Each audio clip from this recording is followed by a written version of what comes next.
الحمدللہ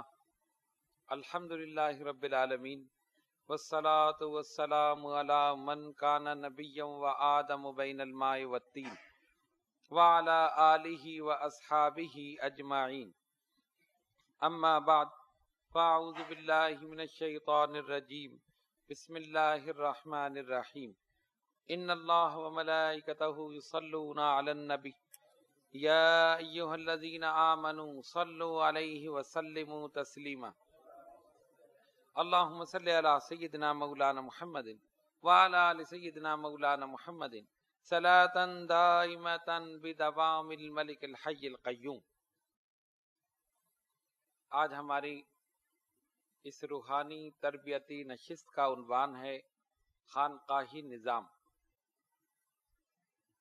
آپ جانتے ہیں کہ بزرگان دین اولیاء کاملین نے اپنے اپنے دور میں خانقاہی نظام کو نافذ کیا۔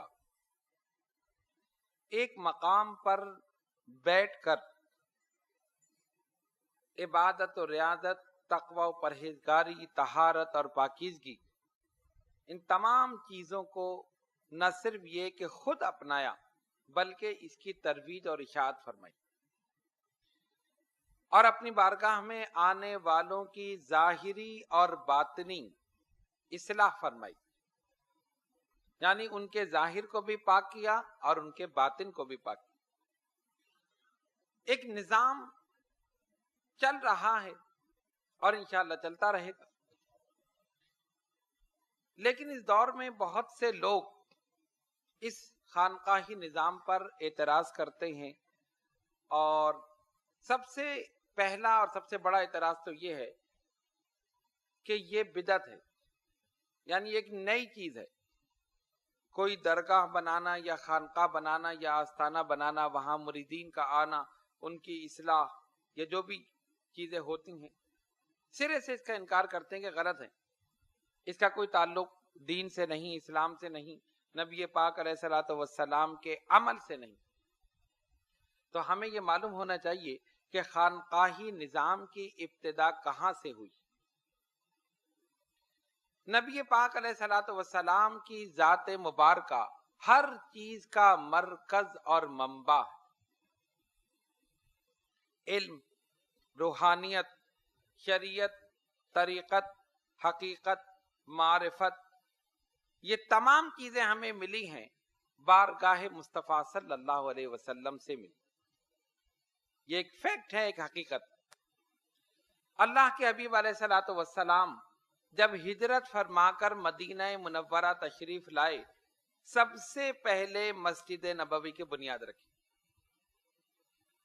مسجد کی بنیاد رکھ دی گئی، سرکار نے خود بھی تعمیر میں حصہ لیا، صحابہ اکرام رضوان اللہ تعالی علیہم اجمعین سب کے سب اس میں شامل ہو گئے۔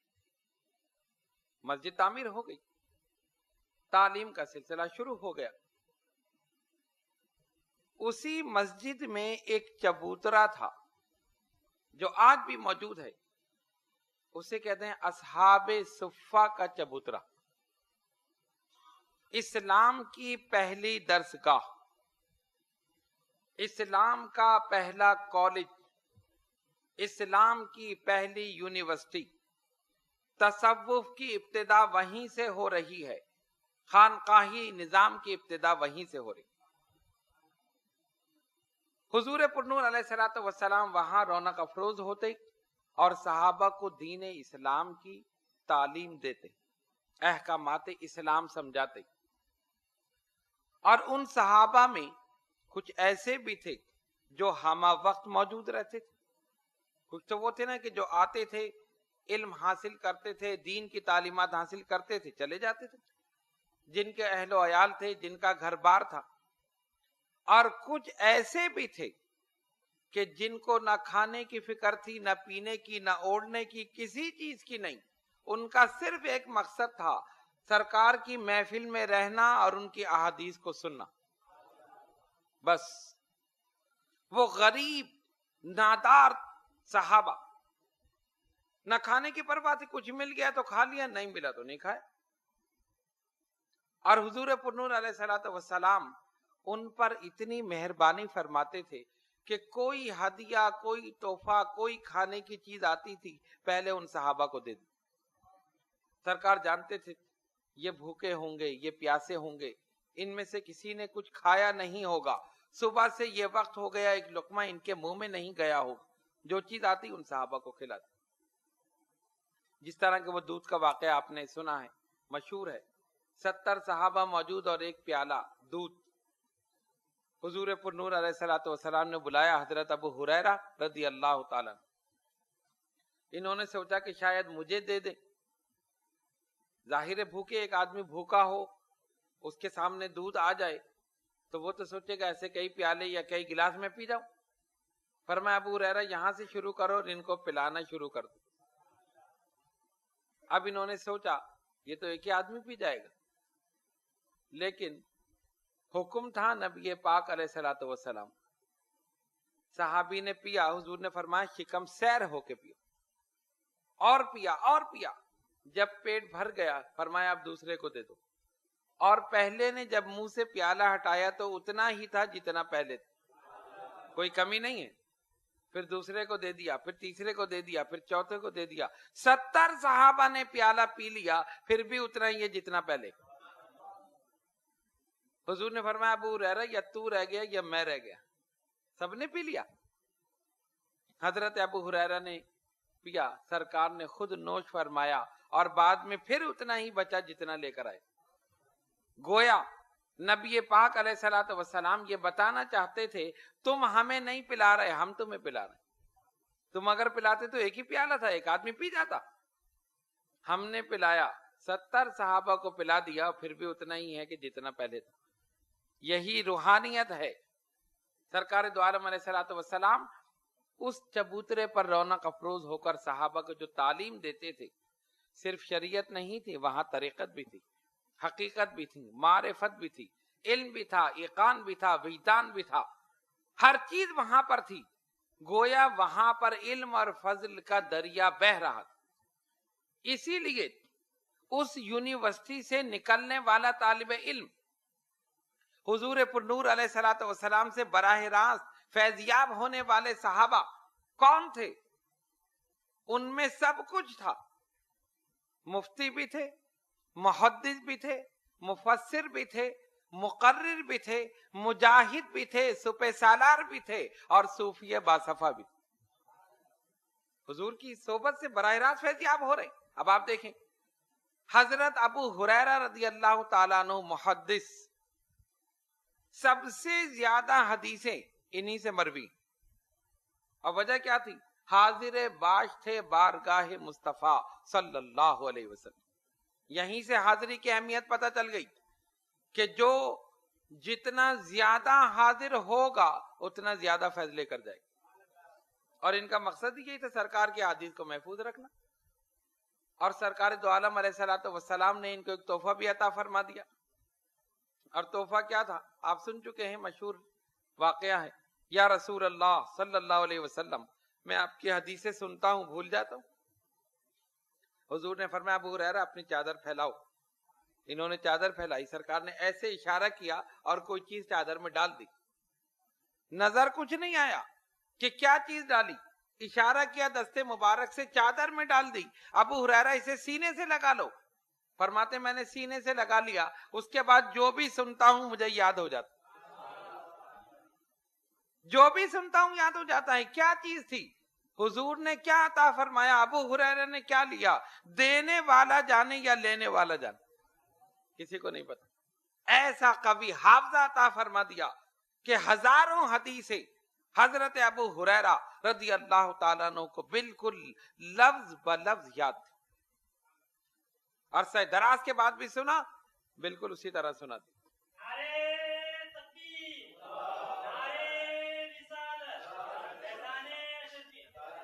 تو یہ محدث تھے. حضرت عبداللہ ابن مسعود رضی اللہ تعالیٰ عنہ فقیہ تھے. مدینہ طیبہ میں ان کا فتویٰ چلتا تھا، فقیہ تھے. حضرت خالد بن ولید مجاہد سپہ سالار تھے. حضرت ابن عباس مفسر قرآن تھے. مختلف شعبے ہیں نا، مفتی ہیں, محدث ہیں, مفسر ہیں, سپہ سالار ہیں, سارے وہاں موجود ہیں. لیکن کیا کسی نے کہا محدث ابو ہریرہ رضی اللہ تعالی, مفتی عبداللہ ابن مسعود رضی اللہ تعالی, مفسر قرآن عبداللہ ابن عباس رضی اللہ تعالیٰ عنہما, کہا کسی نے؟ نہیں. کسی صحابی کے ساتھ کسی لقب یا یہ ٹائٹل نہیں لگا. فتویٰ دیتے تھے, مفتی نہیں لکھا. ابو ہریرہ رضی اللہ تعالیٰ عنہ محدث تھے, نام کے ساتھ محدث نہیں. ابن عباس مفسر تھے, نام کے ساتھ مفسر نہیں. کیوں؟ وجہ یہ تھی, یہ تمام شعبے اس وقت موجود تھے اور سرکار کی بارگاہ سے یہ براہ راست فیض حاصل کرتے تھے. مفتی بھی تھے, محدث بھی تھے, مفسر بھی تھے, متکلم بھی تھے, مقرر بھی تھے, مجتہد بھی تھے, سپہ سالار بھی تھے. لیکن کسی کو ان القابات سے نہیں پکارا گیا. کیوں؟ لفظ صحابی ایسا جامع لفظ تھا. جب یہ کہہ دیا کہ یہ صحابی رسول ہے صلی اللہ علیہ وسلم, سننے والا سمجھ لے اگر یہ صحابی ہے تو یہ مفتی بھی ہے, محدث بھی ہے, مفسر بھی ہے, سب کچھ ہے. لفظ صحابی ایسا جامع تھا, سب کچھ اس کے اندر آ گیا. کام یہ سب کرتے تھے, کام سب کرتے تھے. حضرت ابو ذر غفاری رضی اللہ تعالیٰ عنہ صوفی باصفا تھے, سادہ لباس استعمال کرتے تھے, سادہ غذا استعمال کرتے تھے. بڑے بڑے جلیل القدر صحابہ ان کے سامنے آتے اور اگر کسی نے 2 قسم کا کھانا پکا لیا تو حضرت ابو ذر غفاری نے اسے ڈانٹ دیا, اسراف کر رہے ہو, غلط ہے, حضور کی سنت کو ترک کر رہے ہو. ایسے صوفی باصفا. مکان بھی نہیں بنایا کہ بہت عالیشان مکان بنائے. کسی صحابی نے مکان بنایا, اس کو ٹوک دیا, سنت نبوی سے تم احراف کر رہے ہو, تم آگے بڑھ رہے ہو. کہنے کا مقصد یہ تھا, خانقاہی نظام کی ابتدا ہی وہیں سے ہو رہی.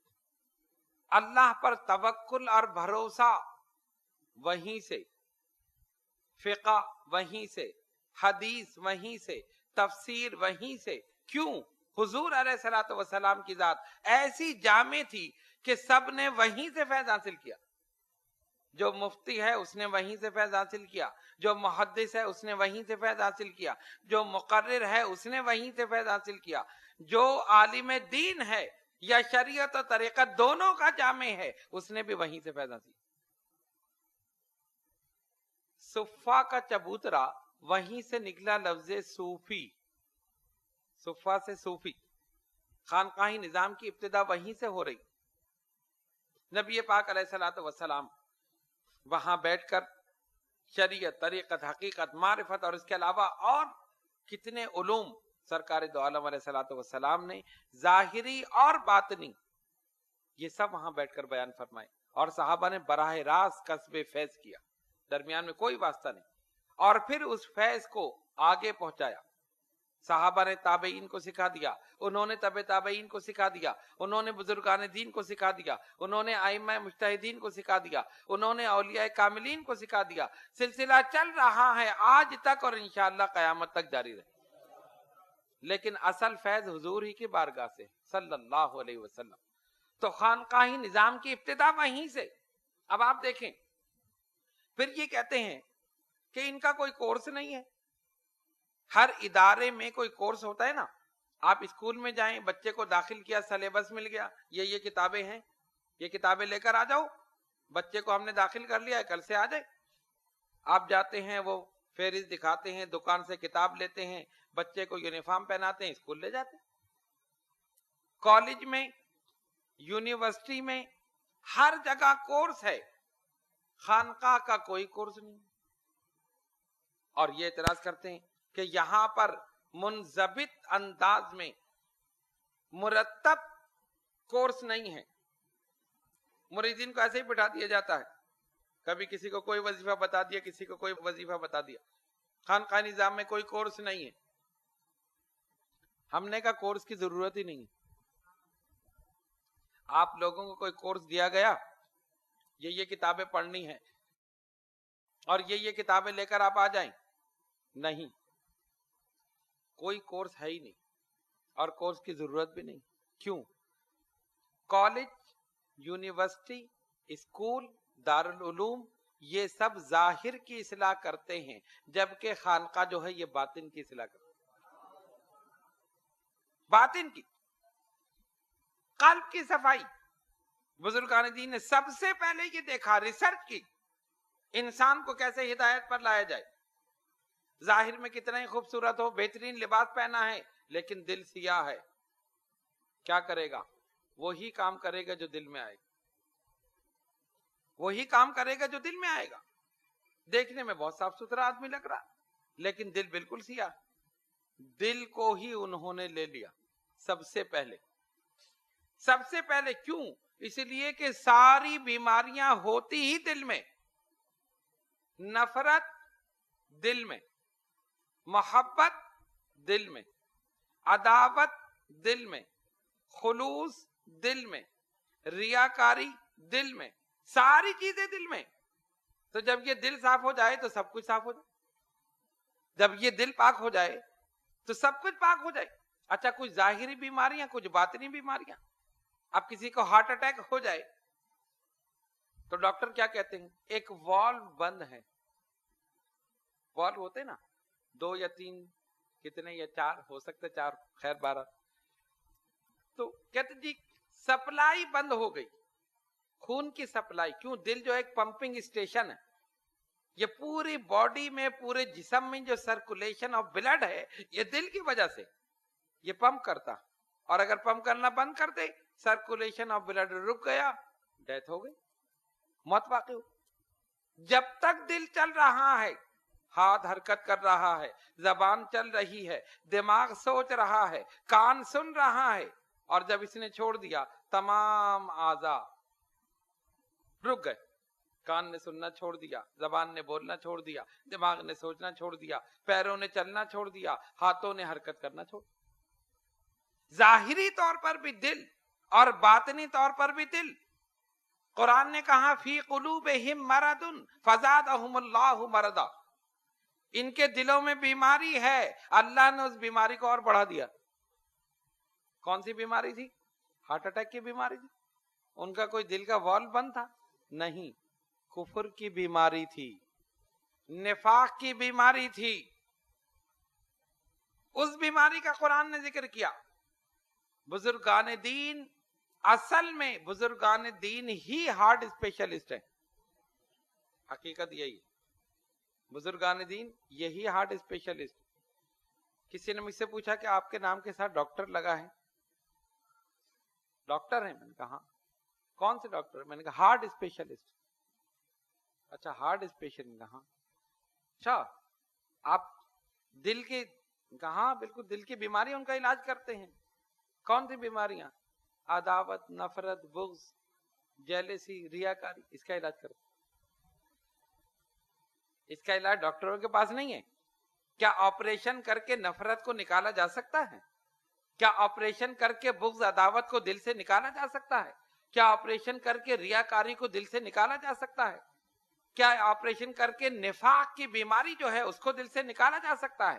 نہیں، ان تمام چیزوں کو نکالا جا سکتا ہے بغیر آپریشن کے، صرف اللہ کے ولی کی نگاہ سے نکالا جا سکتا ہے۔ وہ ایک نگاہ ڈالے، دل کو پاک اور صاف کر، بالکل پاک اور صاف ہو گیا، ساری بیماریاں دور۔ تو بزرگان دین، اولیاء کاملین نے ریسرچ کی، کیسے ان کو ہدایت پہنچائی جائے، ان کا دل کیسے صاف کیا جائے، اور یہ سب نبی پاک علیہ الصلوۃ والسلام سے ثابت ہے۔ سرکار دو عالم علیہ الصلوۃ والسلام سے یہ سب چلا آ رہا۔ روایت میں آتا ہے میرے آقا صلی اللہ علیہ وسلم سفر فرما رہے، کرتے کرتے ایک مقام پر رکے، نماز کا وقت ہوا، مؤذن رسول حضرت بلال حبشی رضی اللہ تعالی عنہ حکم دیا بلال اذان دو۔ انہوں نے اذان دی، اور ظاہر بلال کی اذان تو اذان تھی۔ جب انہوں نے اذان دی تو ان کی آواز کے ساتھ ہی ایک اور آواز بھی آئی۔ اکثر ایسا ہوتا ہے نا، گونج ہوتی ہے، جیسے کسی گنبد میں یا ایسی جگہ آپ ہو، آپ بولیں تو تھوڑی دیر کے بعد آواز آتی، یا میں اور آسان کر دوں کہ ایکو اگر لگا دیا جائے، آج کل تو ایکو ساؤنڈ ہے نا, ہمارے ناطخواں تو پہلے سے اشارہ کرتے ہیں لگا دو تاکہ ہماری آواز اور اچھی آ جائے, یعنی بعد میں آواز آتی. تو کوئی ایکو نہیں تھا, ایسے ہی ایک میدان تھا, سرکار نے وہاں پر کچھ دیر کے لیے قیام فرمایا, نماز کا وقت ہو گیا, بلال حبشی رضی اللہ تعالیٰ عنہ کو حکم دے دیا اذان دو. یہ اذان دے رہے ہیں, پیچھے سے آواز آ رہی, یعنی کوئی نقل اتار رہا ہے حضرت بلال حبشی رضی اللہ تعالیٰ عنہ. اچھا جو نقل اتار رہا ہے وہ آواز بھی بڑی پیاری, بہت سریلی آواز. اللہ کے حبیب علیہ الصلوۃ والسلام نے غور سے سنا. جب اذان ختم ہوئی, صحابہ سے کہا یہ دوسری آواز کس کی تھی؟ ایسا محسوس ہوتا ہے کوئی بلال کی نقل اتار رہا.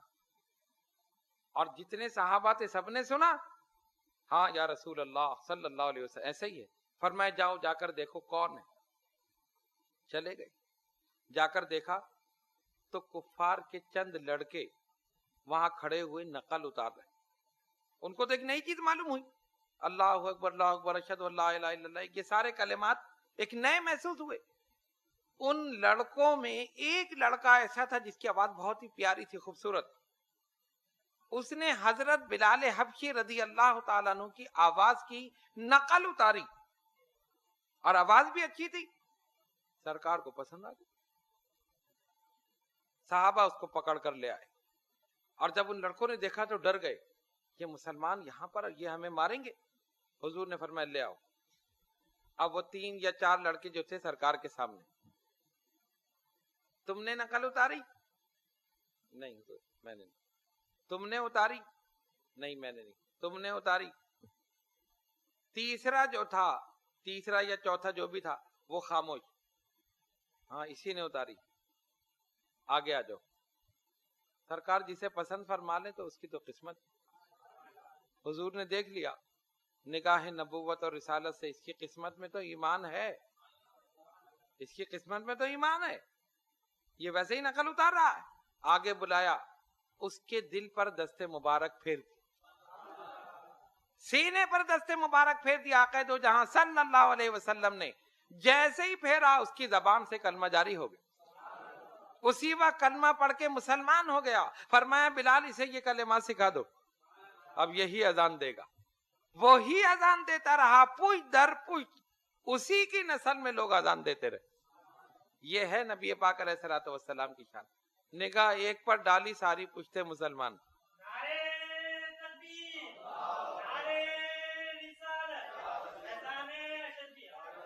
تو وہ تو نگاہ کا کام ہے, کورس کی ضرورت ہی نہیں ہے. مرتب کورس ہو, سب پڑھیں. یہ کتاب پڑھ لی تو اب تم اگلے درجے میں, یہ کتاب پڑھ لی تو پھر دوسرے میں, پھر تیسرے میں, پھر چوتھے میں. نہیں, کہتے خانقاہ میں کوئی کورس نہیں ہوتا, مریدین آتے ہیں ایسے ہی بیٹھ کے چلے جاتے ہیں. ان کو پتہ ہی نہیں ہے یہاں کورس کی ضرورت ہی نہیں ہے. ایک نگاہ ڈالی, ظاہر اور باطن کو پاک کر دی.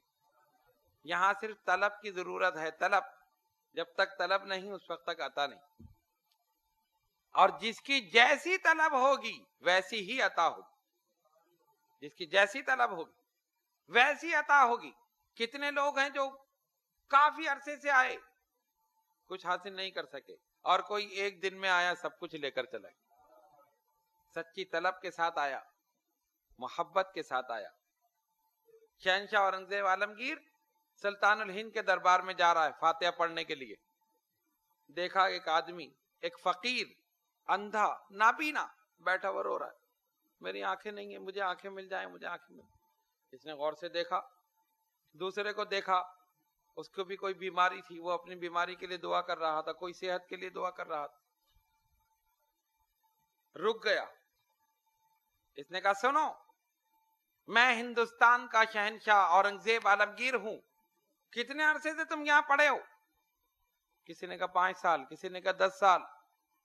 تمہیں آنکھیں نہیں ملی؟ غریب نواز نے نگاہ نہیں دی, آنکھیں نہیں دی؟ نہیں. اچھا ٹھیک ہے, میں جا رہا ہوں فاتحہ پڑھنے کے لیے. اگر واپسی تک تمہاری بینائی واپس نہیں آئی تو سر قلم کرا دوں. تجھے صحت نہیں ملی, سر قلم کرا دوں. تیرا یہ کام نہیں ہوا, سر قلم کرا دوں. چلا گیا. اب وہ تو گھبرا گئے, یہ تو بادشاہ ہے, واقعی حکم دے گا تو کام ہو گیا.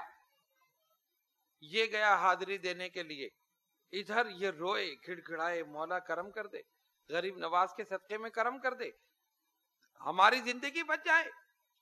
نابینا جو ہے وہ رو رہا ہے، بیمار جو ہے وہ رو رہا ہے، کوئی کسی اور پریشانی میں وہ رو رہا ہے، بلک رہی، سچے دل کے ساتھ معافی مانگی، توبہ کی، گڑ گڑائے روئے، شہنشاہ واپس آیا تو نابینا بینا ہو چکا تھا، بیمار صحت مند ہو چکا تھا۔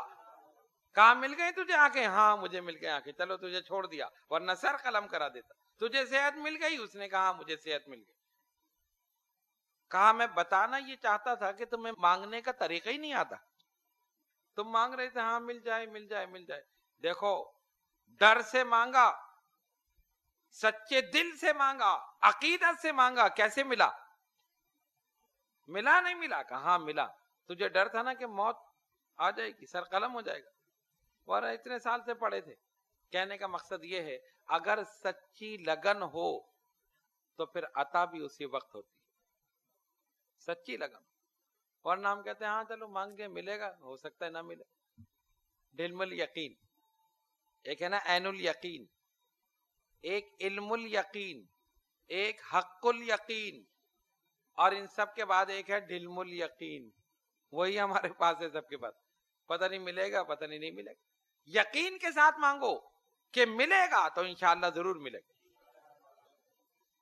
تو نبی پاک علیہ الصلوۃ والسلام کا طریقہ تبلیغ یہی تھا۔ سرکار نے کسی کو جھڑکا نہیں، کسی کو ڈانٹا نہیں، کسی کو مارنا تو دور کی بات ہے، کسی کو جھڑکا بھی نہیں۔ حضرت انس بن مالک رضی اللہ تعالیٰ عنہ بہت کم عمری میں کاشان نبوت میں، بہت کم عمری میں خادم رسول صلی اللہ علیہ وسلم، بہت بڑا اعزاز۔ خود اپنا واقعہ بیان فرماتے ہیں، نبی پاک علیہ الصلوۃ والسلام کوئی چیز لینے کے لیے بازار بھیج دیتے تھے، یہ چلے جاتے۔ اب بچوں کی عادت ہوتی ہے کہ جب بازار جاتے ہیں اگر بچے مل گئے اور اپنے ساتھی مل گئے، کھیل میں لگ گئے۔ کہتے میں بہت چھوٹا تھا، کم سن تھا، آقا دو جہاں صلی اللہ علیہ وسلم کچھ چیز لینے کے لیے بھیجتے، میں بازار کی طرف جاتا، میرے ہم عمر ساتھی مل جاتے، میں کھیل میں لگ جاتا، بھول گیا حضور نے کیا منگایا صلی اللہ علیہ وسلم۔ کافی دیر ہو جاتی۔ اب آپ ذرا سے تصور کریں، ہم کسی بچے کو بھیجیں، کوئی چیز منگائیں اور وہ نہ آئے تو کتنا غصہ آئے گا۔ سوچیں گے جیسے ہی آئے گا اس کی پٹائی لگاؤں، ماروں گا اس کو، اس نے کیوں دیر لگائی، میں انتظار کر رہا ہوں یہ وہاں چلا گیا، غصہ آئے گا نا۔ لیکن قربان ہو جاؤ رحمت للعالمین، شفیع المذنبین، محبوب رب العالمین صلی اللہ علیہ وسلم، حضرت انس فرماتے مجھے دیر ہو جاتی، میں کھیل میں لگ جاتا، آقا دو جہاں صلی اللہ علیہ وسلم انتظار کر کے خود بازار تشریف لے آتے اور مجھے بچوں میں کھیلتا ہوا دیکھتے، اپنی رحمتوں والا ہاتھ میرے کندھے پر رکھ دیتے۔ جب میرے کندھے پر رکھتے میں پلٹ کر دیکھتا، میں ٹھر گیا، اب مجھے ڈانٹ پڑے گی، اتنی دیر کیوں لگائی، میں اب انتظار میں ہوں، مجھے ڈانٹ پڑے گی۔ لیکن وہاں ڈانٹ کا تو سوال ہی نہیں تھا، وہاں تو رحمت ہی رحمت تھی۔ فرماتے ہیں آقا دستے مبارک رکھتے، فرماتے ہیں انس اگر کھیل چکے تو ہمارا کام بھی کر دو، اگر کھیل چکے تو ہمارا کام بھی کر دو۔ ایسے رحمتوں والا آقا کہاں ملے گا، محبت کرنے والا، رحمتیں برسانے والا آقا کہاں ملے گا۔ اسی لیے حضرت زید رضی اللہ تعالیٰ عنہ جب ان کے والد اور چچا ان کو لینے کے لیے آئے اور حضور علیہ الصلوۃ والسلام سے کہا ہم نے سنا ہے ہمارا بیٹا آپ کی غلامی میں ہے، فرمایا ہاں میرے پاس ہے، ہم اس کو لینے کے لیے آئے ہیں۔ فرمایا ٹھیک ہے ہم بلاتے ہیں، اگر وہ جانے کے لیے تیار ہو جائے تو لے جاؤ۔ بلایا حضرت زید رضی اللہ تعالیٰ عنہ، ان کو جانتے ہو کون ہیں؟ ہاں میرے والد ہیں۔ یہ کون ہیں؟ یہ میرے چچا ہیں، یہ تمہیں لینے کے لیے آئے ہیں، تم جانا چاہو تو چلے جاؤ۔ کہا نہیں میں نہیں جانا چاہتا، میں نہیں جانا چاہتا۔ کیوں؟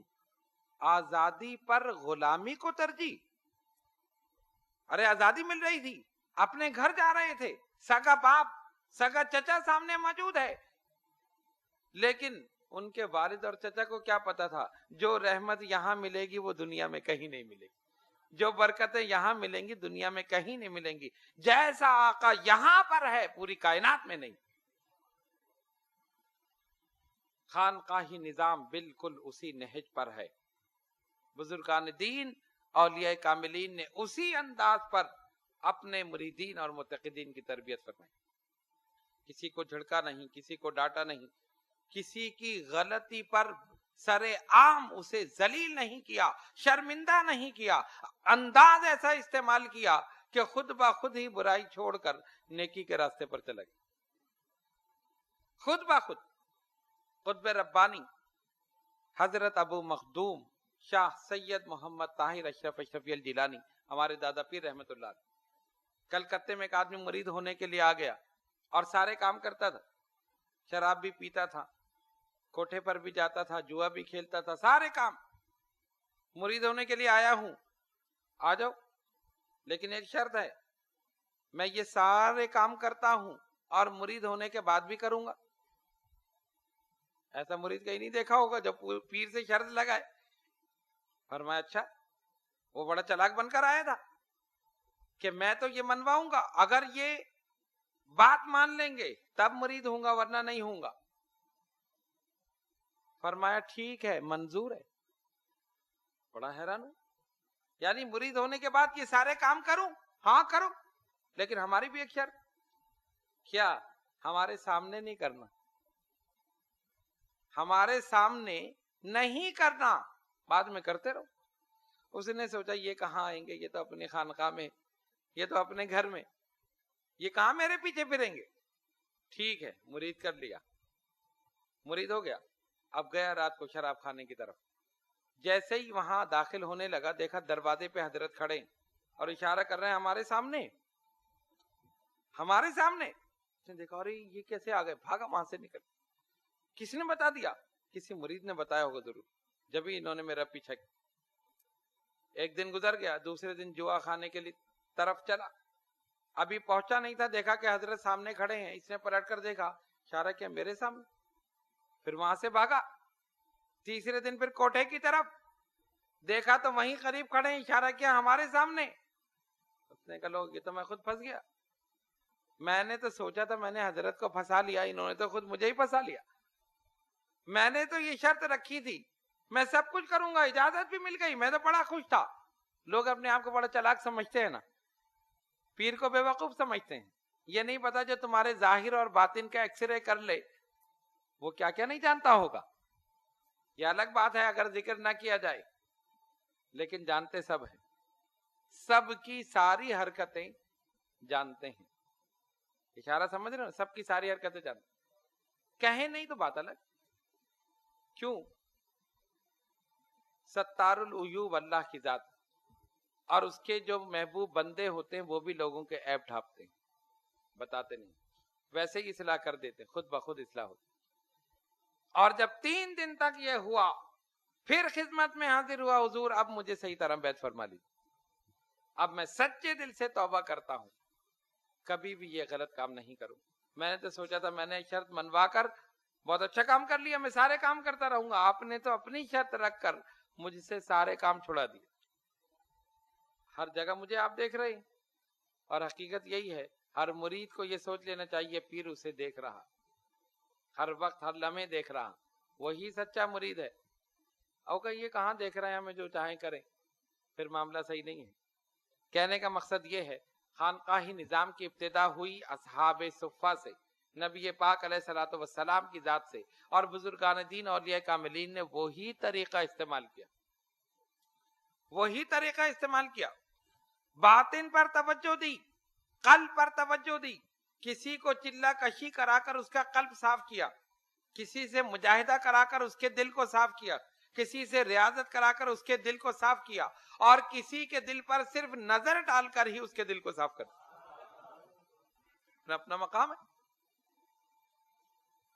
جیسا چاہا اور جیسی طبیعت ہوئی، یہ بھی بات ہے۔ ان کا مزاج ہی الگ ہے، اور ان کی جو مجلس ہے، محفل ہے، وہی الگ، لیکن یاد رکھو بزرگان دین کے محفل میں انبیاء کرام کی محفل کا رنگ ہے، جو رنگ وہاں ہے وہی یہاں ہے، جیسے اصلاح وہاں ہے ایسی اصلاح یہاں ہے۔ کیوں؟ نبی پاک علیہ الصلوۃ والسلام کی ذات ہر چیز کا مرکز اور منبع، شریعت، طریقت، حقیقت، معرفت، علم، روحانیت، ایقان، وجدان، سب کچھ وہیں سے ہے، اور سب وہیں کی نگاہ کرم سے۔ ایک نگاہ ہو گئی ظاہر و باطن کی اصلاح کر. تو یہ کہنا کہ یہاں پر ایک نظام نہیں ہے، یہاں پر کورس نہیں ہے، یہاں پر تربیت نہیں ہے، غلط. کتنے لوگ یہاں پر آئے اور سدھر کر چلے گئے، کتنے آئے جن کے عقائد درست ہو گئے، کتنے آئے جن کے اعمال درست ہو گئے. ظاہر اور باطن دونوں کو پاک اور صاف کر. باطن کا صاف ہونا بہت ضروری ہے. ظاہر تو آدمی خود بھی صاف کر لیتا، کہتے ہیں بھائی لباس تبدیل کر کے آ جاؤ، آپ نے صاف ستھرا لباس پہن لیا، ظاہر پاک ہو گیا، غسل کر لیا، جسم پاک ہو. لیکن دل کو کیسے پاک کیا جائے؟ دل کو پاک کرنے کے لیے صاحب دل کے پاس آنا ضروری. اس صاحب دل کے پاس جس کا اپنا دل صاف ہو، تبھی تو تمہارا کرے گا.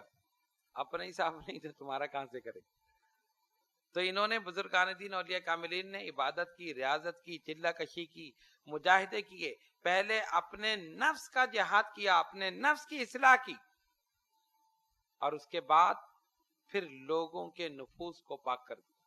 جو ان کی محفل میں بیٹھ گیا ظاہر اور باطن پاک ہو، اس کے دل کو پاک کیا، اس کے ذہن کو پاک کیا، اس کے اعمال و افعال و کردار کو پاک کر دیا. یہی خانقاہی نظام کی شان ہے. یہ بزرگان دین اور یہ کاملین یہ خاموش مبلغ ہیں. ایک ہوتا ہے نا تقریر، اکثر بزرگان دین تقریر نہیں کرتے. تقریر تبلیغ کا بہترین ذریعہ ہے، لیکن اکثر بزرگان دین تقریر نہیں کرتے. انہوں نے کیسے تبلیغ کی؟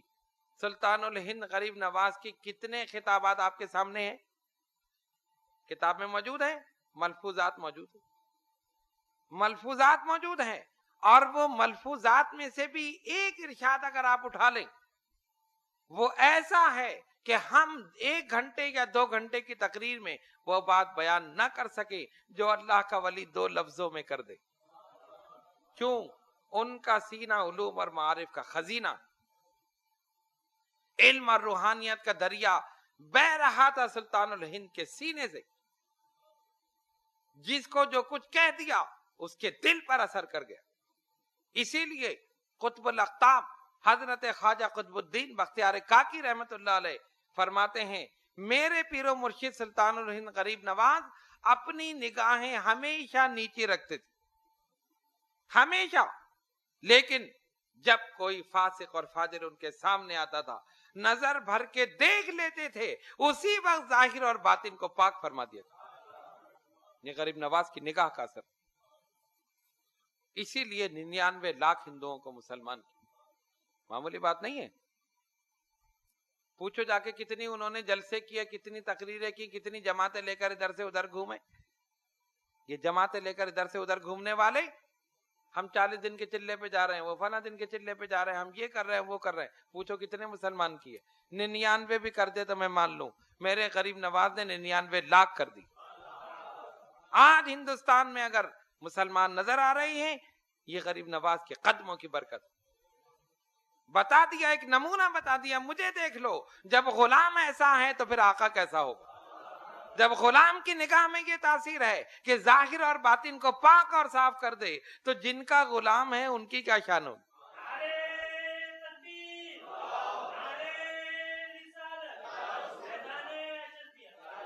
تو بزرگان دین اولیاء کاملین نے اسی نہج پر خانقاہی نظام کی بنیاد رکھی، اسی نہج پر خانقاہی نظام کی بنیاد رکھی.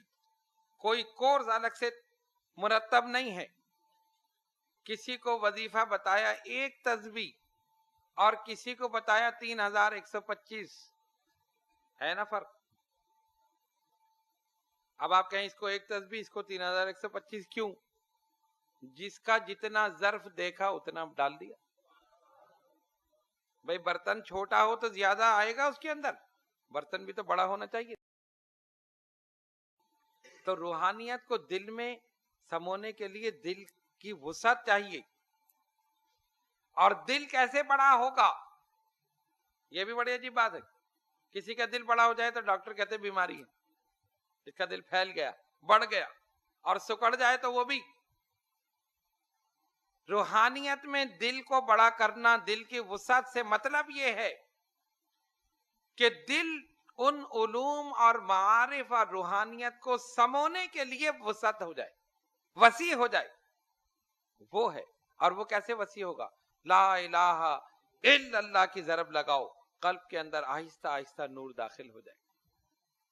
ایک دم ڈالو گے برداشت نہیں کر پاؤ گے، آہستہ آہستہ جب ہوگا نا، کوزہ آہستہ آہستہ بڑا ہوتا رہتا ہے، سب کچھ آ جاتا ہے۔ تو یہ بزرگان دین اولیاء کاملین جو بیٹھے ہیں اپنے سینوں میں علوم اور معارف کا خزانہ لیے بیٹھے، علم ان کے اندر ہے، روحانیت ہے، تقویٰ ہے، پرہیزگاری ہے، سب کچھ ہے، اسی دل کے اندر لیے بیٹھے۔ ہم نہیں کر سکتے، کیوں؟ ہمارا کوزہ ہی چھوٹا ہے۔ ہاں وہ چاہیں وہ ڈال دے۔ حضرت خواجہ باقی باللہ کا واقعہ مشہور ہے نا، نان بھائی نے، تفصیل میں جانے کی ضرورت نہیں، وقت مختصر ہے، کہا حضور میری عرض، جب مہمان آئے رات کو اور کوئی چیز نہیں تھی، اس نے خاموشی سے کھانا لا کر رکھ دیا، حضرت کی طبیعت خوش ہو گئی۔ مانگ کیا مانگتا ہے؟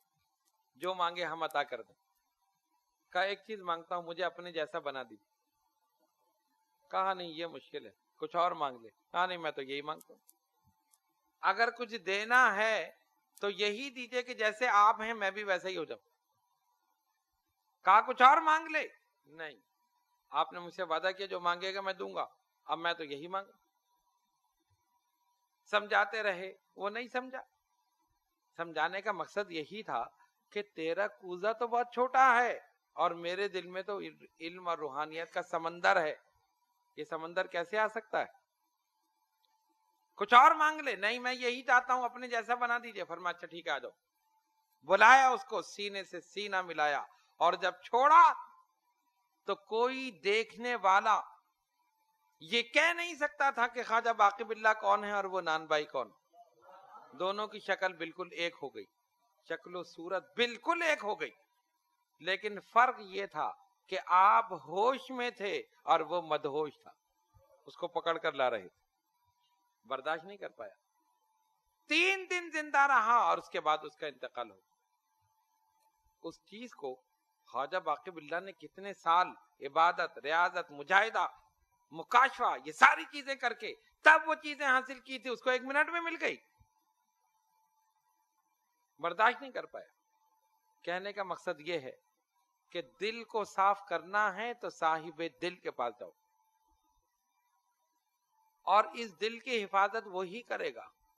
اور دل میں کیا ہوتا ہے؟ دنیا کی محبت، مال کی محبت، اولاد کی محبت، بیوی بچوں کی محبت، ساری محبتیں دل میں، مال کی محبت، اغیار کی محبت، ساری محبتیں دل میں۔ تو اب اس دل کو اس دنیاوی محبت سے کیسے بچایا جائے؟ بچانے کا صرف ایک ہی طریقہ ہے کہ دل والوں کو اپنا دل دے دو، جو دل والے ہیں ان کو دے دو، وہ خود ہی حفاظت کریں گے۔ اور حفاظت کیسے کریں گے؟ وہ خود دل میں جلوہ گر ہو جائیں گے، ساری محبتیں نکل جائیں گی۔ ایک رسول کی محبت دل میں جلوہ گر ہو جائے، ساری محبتیں نکل جائیں۔ صحابہ نے اپنا دل اپنے آقا کو دے دیا، اور جب دے دیا اب ان کے دل میں کسی کی محبت نہیں سوائے نبی پاک علیہ الصلوۃ والسلام۔ اسی محبت میں زندہ رہے اور اسی محبت میں اپنی جان کو قربان کر۔ اس کی حفاظت اسی طرح ہو سکتی۔ بعض دفعہ کچھ خیالات ہمارے ذہن میں آتے ہیں، بہت سے لوگ یہ شکایت کرتے ہیں کہ کچھ وسوسے آتے ہیں، ظاہر شیطان موجود ہے، اور جو ہدایت پر چلنے والے ان کو ضرور پکڑتا ہے، جو غلط راستے پر ہیں ان کے پاس شیطان نہیں جائے گا، شیطان آئے گا آپ کے پاس۔ آپ کہیں گے بھائی ادھر بھی اس کو سینما میں جانے کی کیا ضرورت ہے، وہ تو لگے ہوئے اپنے کام سے۔ اس کو شراب خانے میں جانے کی کیا ضرورت ہے، وہ تو لگے ہوئے۔ وہ کہے گا ٹھیک ہے لگے رہو، آئے گا مسجد میں، آئے گا خانقاہ میں، آئے گا ان کے راستوں پر روکنے کے لیے۔ کیوں؟ وہ جانتا ہے کہ یہیں جا کر تو اس کا دل صاف ہوگا، یہیں آ کر تو اس کا دل پاک ہوگا، اور جب دل پاک اور صاف ہو جائے گا تو میں اس کے دل میں داخل نہیں ہو سکتا، اور جب داخل نہیں ہوں گا تو وسوسے پیدا نہیں کروں گا، اور جب یہ نہیں ہوگا تو یہ سیدھا سیدھا ہدایت پر چلتا رہے۔ تو لوگ یہ کہتے ہیں کہ خیالات آتے ہیں، وظائف کے دوران بھی آتے ہیں، ویسے بھی آتے ہیں۔ سب سے بہترین ترکیب یہ ہے، اگر کبھی ایسا ہو، اور بلکہ ہوتا بھی ہے لوگوں کے ساتھ، مختلف قسم کے غلط خیالات. اور خیالات کیا ہوتے ہیں؟ اتنے دن سے تم وظیفہ پڑھ رہے کچھ نہیں ہوا چھوڑ دو. کتنے دن ہو گئے عز البہر پڑھتے ہوئے تمہارا کام نہیں ہوا چھوڑ دو. کتنے دن ہو گئے اللہ الصمد پڑھتے ہوئے نوکری نہیں لگی چھوڑ دو. اولاد نہیں ہوئی چھوڑ دو. فلاں کام نہیں ہوا چھوڑ دو. آپ سمجھ لیجئے یہ جتنے بھی خیالات ہیں یہ سب شیطان کی طرف سے، شیطان کی طرف سے وہ چھڑانا چاہتا ہے. جب یہ خیالات آئیں فوراً استغفر اللہ ربی من کل ذنب واتوب الیہ، یہ پڑھیے، اس کا ورد کیجیے. چلتے پھرتے اٹھتے بیٹھتے استغفار پڑھتے رہیے، تمام خیالات خود بخود ذہن سے نکل جائیں. اور کبھی بھی اس معمول کو ترک نہ کریں. کبھی ایسا ہوتا ہے، ایک ضمناً بات آ گئی تو میں عرض کر دوں، کبھی ایسا ہوتا ہے پڑھتے پڑھتے انسان کسی مقام پر پہنچنے والا ہوتا، اس وظیفے کی تعداد پوری ہو گئی، یعنی وہ تعداد ہو گئی جب اسے مقام مل جائے، زکوٰۃ پوری ہو گئی اسے درجہ مل جائے. اور شیطان جانتا ہے اب یہ مسلسل پڑھتے پڑھتے اس مقام پر پہنچ گیا ہے کہ کوئی درجہ کوئی مقام اسے ملنے والا ہے، وہیں وہ خیالات پیدا کرنا شروع کر دے. تمہیں تو اتنا عرصہ ہو گیا تمہیں کچھ نہیں ملا، تمہارا کام نہیں ہوا. اس نے بددل ہو کر چھوڑ دیا، گویا ٹانگ پکڑ کر نیچے کھینچ لیا، جتنا اوپر گئے تھے اتنا ہی نیچے گر گئے. اس لیے جتنے بھی حضرات دعا عز البہر، اللہ الصمد یا جو بھی اوراد و وظائف ان کو بتائے گئے ہیں پوری استقامت کے ساتھ پڑھتے رہیں. خیالات کیسے بھی ذہن میں آتے رہیں، سوچ لیں کہ یہ سب شیطان کی طرف سے، ہر روکنے والی چیز شیطان کی طرف سے ہے. خواہ وہ نشست میں آنے سے روکنا ہو یا مسجد میں جانے سے روکنا ہو یا کسی بھی نیک مقام پر جانے سے روکنا ہو، سمجھ لو یہ سب شیطان کی طرف سے.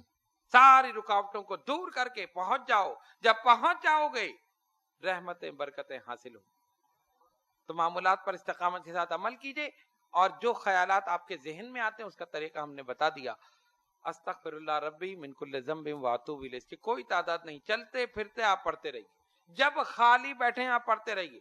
آپ خود محسوس کریں گے وہ تمام خیالات دل سے نکل جائیں، اور پھر آپ دوبارہ استقامت کے ساتھ آپ اس میں قائم ہو جائیں گے. اس میں بڑی بڑی کیفیات پیدا ہوتی ہیں. کبھی ایسا محسوس ہوگا کہ آپ کے چاروں طرف نور ہی نور ہے اور نور کے حالے میں آپ اس میں بیٹھے ہیں. اللہ کی جب رحمت نازل ہو جائے، اور اگر کبھی یہ وظائف پڑھتے ہوئے آنکھوں سے آنسو جاری ہو جائے، تب بھی سمجھ لو کہ اللہ کی طرف سے کرم ہو رہا، رحمت ہو رہی ہے. نبی صلی اللہ علیہ وسلم کی طرف سے نگاہ کرم ہو رہی. جب بھی رقت طاری ہوتی ہے آنسو جب بھی نکلتے ہیں. ہم ان لوگوں کی طرح نہیں ہیں جو زبردستی آنسو نکال کے مارنا شروع کر دیں. ہم زبردستی نہیں نکالتے، جب کرم ہوتا ہے تبھی آنسو نکلتے. اس لیے ان تمام چیزوں کو اپنے ذہن میں رکھیے. خانقاہی نظام وہی ہے جو نبی پاک علیہ الصلوۃ والسلام نے قائم کیا. اصحاب صفہ سے اس کا سلسلہ چل رہا ہے، وہیں سے ابتدا ہوئی. اور بزرگان دین اولیاء کاملین نے وہی انداز وہی طریقہ جو نبی پاک علیہ الصلوۃ والسلام کا تھا اس خانقاہ میں اور اپنی خانقاہوں میں قائم کیا. اسی انداز سے تربیت ظاہر اور باطن، اور خصوصاً باطن کو پاک کر دیا، ظاہر خود بخود پاک ہو. ظاہر کو پاک کرنا تو مشکل ہی نہیں ہے، اصل دل کو پاک کرنا مشکل ہے. جب دل پاک ہو جائے ظاہر خود بخود پاک ہو. تو آئیے دعا کریں اللہ تبارک و تعالی ہم سب کے دلوں کو پاک اور صاف کر دے، شیطان کے مکر و فریب سے، گندگی سے، گناہوں کی آلودگی سے پاک اور صاف کر دے.